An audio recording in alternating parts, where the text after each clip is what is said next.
everyone, welcome back to the channel. So in this video, we will see how we can highlight the maximum and minimum points in a Power BI chart. It can be a bar graph, a column chart. So let's get started.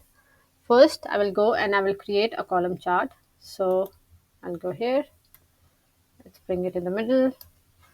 Here, I will be using the sales data. So in the x-axis, I will bring months, and in the y-axis, I will bring the profit. Now here you can see I will not further format this chart. For that you can view my other videos.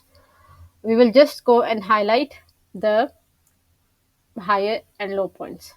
So I'll go to format your visuals, and here in the columns let's also add data labels. So you can see, so August should be highlighted as low, lowest minimum, and you can see that December is the highest, is 13.5k, and it should be. So we will try to make December and the highest point as green and the lowest as red.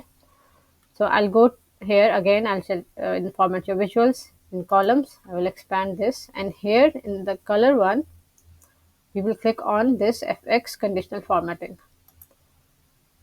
Now here we will add rules. So you can see that we have gradient field value, rules are already selected. What field should this be based on? So we will base it on sum of profit.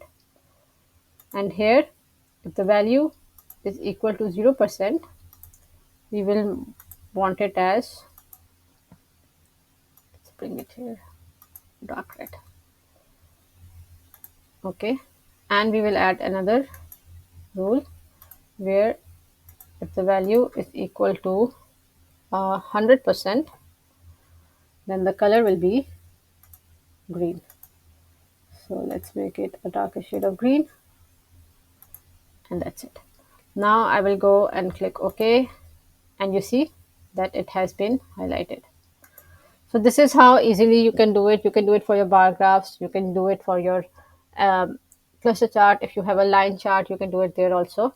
I hope this video helped. Keep watching for more, and don't forget to subscribe. Thank you.